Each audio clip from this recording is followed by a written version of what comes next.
Hello दोस्तों, नमस्कार। SM किसी चैनल में मैं आप सिविलम का दिल से बहुत बहुत स्वागत करता हूं। चलिए, बहुत सारे स्टॉक्स को यहाँ पे कवर करना है, कुछ इंपॉर्टेंट खबरों को कवर करना है। तो let's start with the first LTTS। IT sector की अगर हम लोग बात करें तो एक मिड साइज की डिसेंट कंपनी हम लोग को देखने को मिल जाती है। इनके नंबर भी आज के दिन शाम को यहाँ पे आने वाले थे। ये खबर थी, इंपॉर्टेंट चीज़ वही है कि बाजार चल रहे थे तभी आ रहे या फिर बाद में आए। तो आपको भी पता है बाजार क्लोज हो जाने के बाद ही इनके नंबर हम लोग को देखने को यहाँ पे मिल चुके हैं। तो कैसे रहे इस कंपनी के नंबर? 50,000 करोड़ का मार्केट कैप है इस कंपनी का। L&T ग्रुप से बिलोंग करने वाली कंपनी है। अगर हम लोग कंपनी के नंबर की बात करें ईयर ऑन ईयर बेसिस, केवल 1% का नेट प्रॉफिट में हम लोग को जंप देखने को मिल रहा है, जो कि 314 करोड़। अगर हम लोग कंपनी के रेवेन्यू की अगर हम लोग यहाँ पे बात करें तो रेवेन्यू आप यहाँ पे देख सकते हो लगभग 7% से हम लोग को जंप करते हुए देखने को यहाँ पे मिल रहा है। ठीक है, इसके पहले कितना था? 2301 करोड़ के आसपास था, जो कि रेवेन्यू मतलब कमाई कितनी हो गई? लगभग 2460 करोड़ के आसपास हम लोग को रेवेन्यू फिलहाल तो देखने को यहाँ पे मिल रहा है।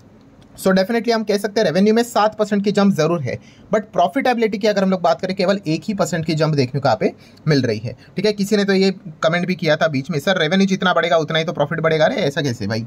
इनकम आपका यहाँ पे बढ़ सकता है, बट आपको प्रॉफिट भी उसी लेवल पे रखना है तो आपको एक्सपेंस भी उसी लेवल पे रखने पड़ेंगे। ठीक है, जो पहले थे वैसे ही। ठीक है, तो वो तो कंट्रोल हो गया नहीं भाई, एक्सपेंस ऊपर नीचे होते हैं। अगर आपका रेवेन्यू ऊपर है एंड अगर रेवेन्यू अगर आपका 7% के हिसाब से एंड अगर आपका प्रॉफिट 1% जंप किया है, मतलब कि आपके खर्चे भी उसी लेवल पे बढ़ते हुए देखने को मिल चुके हैं। टैक्सेशन रहता है, बहुत सारे एडजस्टमेंट होते हैं आगे पीछे करने वाले। तो ये सारी चीज़ें होकर अल्टीमेटली हम कह सकते हैं कंपनी का प्रॉफिट केवल 1% ही जंप देखने को मिल रहा है। और सबसे इंपॉर्टेंट पॉइंट कि रेवेन्यू तो बढ़ा है भाई 7%, बट इंपॉर्टेंट चीज़ क्या है? एक्सपेक्टेशन क्या है? तो दोस्तों आप देख सकते हो एक्सपेक्टेशन को मिस करते हुए LTTS के नंबर हम लोग को देखने को मिल रहे हैं। ठीक है, डेफिनेटली हम कह सकते हैं कि एस्टिमेशन वाली जो चीज़ होती है ना, वो शॉर्ट रेंज के लिए होती है।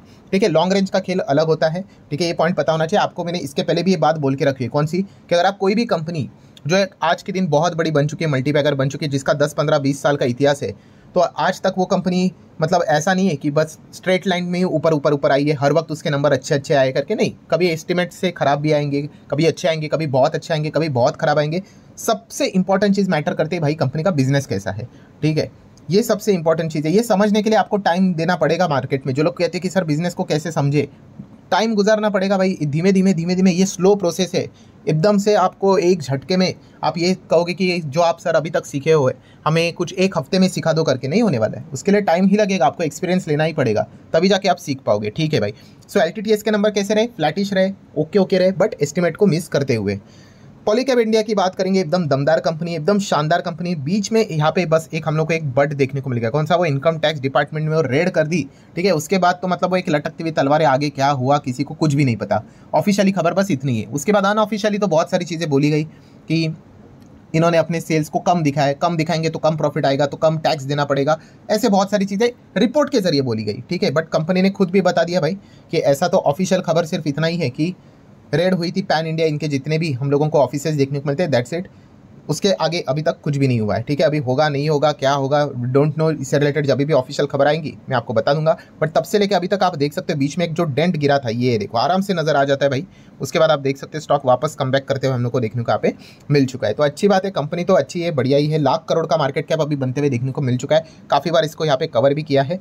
हाँ, वो तो अनसर्टिनिटी रहेगी, वो किसी के हाथ में नहीं है अभी आगे क्या होगा करके। कंपनी के Q1 के रिजल्ट कैसे रहे?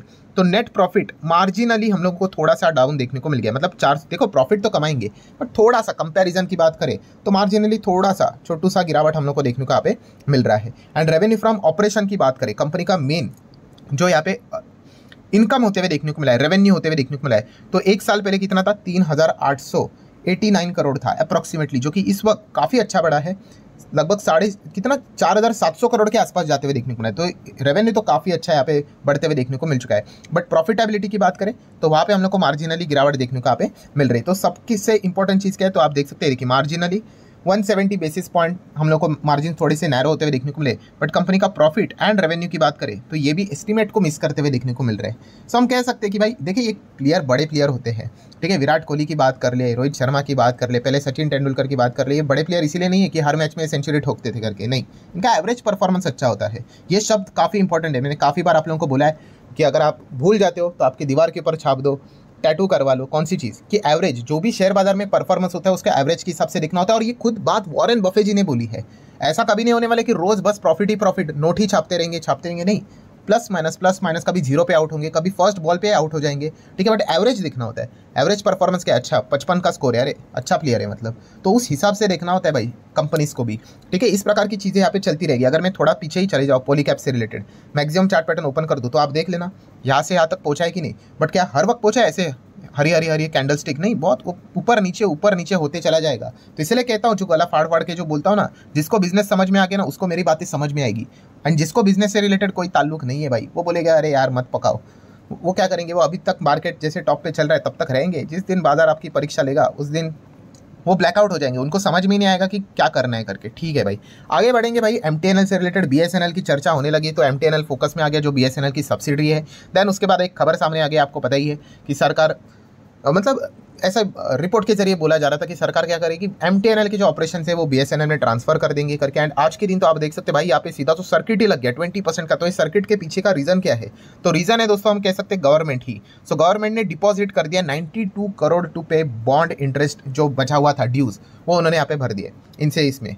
तो डेफिनेटली इसी चीज़ के चलते हम लोग को वो तेज़ी देखने को यहाँ पे मिल रही है। अगेन कहना चाहूँगा, देखिए मैं कोई रिकमेंडेशन नहीं दे रहा हूँ, बट आप लोगों को सिखाने की कोशिश कर रहा हूँ। कभी भी कोई भी चीज़ें होती है ना, हमेशा अभी देखो ये जो तेज़ी बीजी देख कर वाले होते हैं ना, वो इसमें क्या हो जाते हैं एकदम मतलब भागती हुई ट्रेन पकड़ना, ये जो मैं बोलता हूँ ना, वो खुश हो जाते हैं, अरे वाह क्या खरीदेगा, समझ रहे हो, वो ये चीज़ें देखेगी नहीं, वो ये नहीं देखेंगे एमटीएनएल भाई बिजनेस क्या है, कंपनी अच्छी है क्या, क्या फ्यूचर में टिकेगी नहीं, कुछ भी नहीं, जो भाग रहा है भाई उसके पीछे भागो। तो ऐसे करोगे तो भाई वो तो फंसते ही फंसते हैं, ठीक है। तो हमेशा समझ लेना दोस्तों, कौन सा स्टॉक ट्रेडिंग वाला स्टॉक है एंड कौन सा स्टॉक इन्वेस्टिंग वाला स्टॉक है, ये आपको समझ में आना चाहिए। कैसे समझेंगे, कंपनी की बैलेंस शीट देखो, पीएनएल देखो, उसमें ही पता चल जाता है। एमटीएनएल पूरा वेल्थ डिस्ट्रक्शन वाला स्टॉक है, कुछ नहीं उसमें। बट ये शॉर्ट रेंज में क्या होता है कि छोटे छोटे पारियां खेलते हैं, अरे बॉलर लोग कैसे स्कोर मारते हैं, ठीक है, कभी 30 मारेंगे कभी 40 भी मारेंगे, बट इसका अर्थ ये नहीं कि वो ओपनिंग बैट्समैन बनेंगे करके। ये आपको डिफ्रेंशिएशन करना आना चाहिए, ठीक है। और जो मैं बात बोलता हूँ कि भाई तेज़ी इंपॉर्टेंट नहीं, भाई तेज़ी टिकना इंपॉर्टेंट है, ठीक है। ये अभी कैसे मार्केट का भी सपोर्ट चल रहा है इसलिए चलता है, वरना क्या हो जाएंगे बाद में वापस ये नीचे आ जाते हैं, तो ये दिक्कतें हो जाती है। तो ये समझो इसको, तो इनकी तेज़ी टिकेगी कब, जब इनके नंबर्स अच्छे आएंगे, ठीक है। नंबर्स, बिजनेस अच्छा होना चाहिए, बिजनेस बड़े लेवल पे अच्छा होना चाहिए, ठीक है। तो क्या ऐसा कोई बहुत बड़ा टर्न अराउंड हुआ है बिजनेस में, तो नहीं। तो अभी क्या है, फ्लो में खबरें चलती रहती है, तो इस चीज़ के चलते इसको भी बेनिफिट मिल जाता है, ठीक है। तो ये पॉइंट हम लोग को देखने को मिल जाता है, इसलिए आप शॉर्ट रेंज का चार्ट पैटर्न देखोगे तो खुश हो जाओगे, बोलोगे क्या परफॉर्मेंस दिया है, एंड मैक्सिमम चार्ट पैटर्न देखोगे तो वेल्थ डिस्ट्रक्शन, ठीक है। तो ऐसे बहुत सारे लोगों की कंपनियां बीच बीच में क्या कर लेती है, अपने चंगुल में लपेटते चली जाती है, जो बिजनेस को नज़रअंदाज कर देते हैं, ठीक है। जो प्राइस को देखते हैं और एकदम खुशी मना लेते हैं कि वाह भाई डबल हो गया। तो क्या हो गया भाई, तू प्राइस देख कर जाएगा, रिटर्न्स देख कर जाएगा, दुनिया भर की चीज़ें देख कर जाएगा तो फंसेगा ही फंसेगा। It's just a matter of time कि कब फंसेगा करके, ठीक है। जो बिजनेस देख कर जाएगा भाई वो रुक जाता है, ठीक है भाई। आगे बढ़ते हैं एचएल से रिलेटेड। एचएल की बात करेंगे तो आज के दिन अच्छी खासी गिरावट देखने को मिली, कितना 6% गिरा है, ठीक है फाइन। एचएल की बात करेंगे तो अलग अलग रिसर्च रिपोर्ट्स भी देखने को यहाँ पे मिल रहे हैं, जैसे कि अगर मैं बात करूँ तो फिलहाल एक रिपोर्ट भी देखने को यहाँ पे मिल गई। तो एचएल में यहाँ पे क्या हो रहा है कि एफआईएस अभी हम लोग को धीमे धीमे अपना माल बेचते हुए देखने को मिल रहे हैं। आप यहाँ पे देख सकते हो 12.93 था, 42 हो गया, 11.68 हो गया। डीआईएस की अगर हम लोग बात करें तो उन्होंने भी इस क्वार्टर में आप देख सकते हैं 9.58 से सीधा 8.81 आ गया, ठीक है। और अभी खरीदने में देखो कौन रेस लगा रहा है, पब्लिक हमेशा आखिर में होती है, ठीक है। अगर आप चेक करोगे पहले एचएल का होल्डिंग कितना था, केवल 3% के आसपास रहता था। पहले भी मैं वीडियो बनाता था, आपको याद है, जैसे कहता था कि इनका बिजनेस मोनोपोली है, मोनोपोली होके नहीं चलता है। मोनोपोली के साथ साथ क्या होना चाहिए, यस ग्रोथ होना चाहिए। तो ग्रोथ का जो जी था वो सरकार ने डाल दिया इसके बीच में, मतलब आत्मनिर्भर भारत का नारा दे दिया। हवाई जहाज तो ये पहले से ही बना रहे थे, हेलीकॉप्टर्स भी बना रहे थे, उसका रिपेयर मेंटेनिंग ओवर हॉलिंग भी यही करते थे, बट इनको कॉन्ट्रैक्ट नहीं मिलता था। अभी क्या कर दिया सरकार ने, इनको कॉन्ट्रैक्ट देना स्टार्ट कर दिया, और जैसे इनकी ऑर्डर बुक एकदम करोड़ों में बढ़ना स्टार्ट हो गई तो ग्रोथ आ गई, ठीक है। फिर रेवेन्यू बढ़ेगा, प्रॉफिट बढ़ेगा, अर्निंग्स बढ़ेंगे, एंड शेयर भी भाग रहा है, जो कि आप यहाँ पे देख सकते हो, ठीक है। तो पहले भी हम लोग इसको पीडीएफ में कवर किया करते थे, आप देख सकते हो कितने कम थे, एंड अभी देखिए जैसे स्टॉक भागना शुरू, रिटेल पार्टिसिपेशन बढ़ेगा ही बढ़ेगा। क्यों, ये इंडिकेशन दिखाता है भाई कि जो स्टॉक भागता है वो उसमें क्या कर लेते हैं, खरीदना स्टार्ट कर देते। खरीदना गलत बात नहीं होता है, बट जो मैं हमेशा आपको बोलता हूँ कि भाई तूने क्यों खरीदा है वो बताओ। अगर आप बिजनेस छोड़कर दुनिया भर की कहानी बताओगे तो कोई फायदा नहीं भाई, ठीक है। ये असेसमेंट आप खुद का ही खुद कर लेना, ठीक है। तो ये रिपोर्टिंग यहाँ पे चल रही है कि इंस्टीट्यूशंस की ओर से सेलिंग देखने को मिल रही है, एक चीज़ देख ली। देन एनालिस्ट की अगर हम लोग बात करें, ब्रोकरेजेस की बात करें तो उनकी रिपोर्टिंग आ जाते हैं, जैसे कि डेसल्ट एविएशन की अगर हम लोग बात करें, जो कि ग्लोबल लेवल पे एचएल का ही कॉम्पिटिटर देखने को मिल जाता है, पीआर देखने को मिल जाता है। सो उसके रेवेन्यू को और प्रॉफिट को कंपेयर करके बताया जा रहा है एचएल, मतलब एचएल कितना आगे बढ़ रहा है करके मतलब उससे भी कम परफॉर्मेंस होने के बावजूद। तो इस प्रकार की कुछ रिपोर्टिंग के चलते थोड़ा बहुत हम लोग को प्रॉफिट बुकिंग जैसी चीज़ें देखने को मिलती रहती है।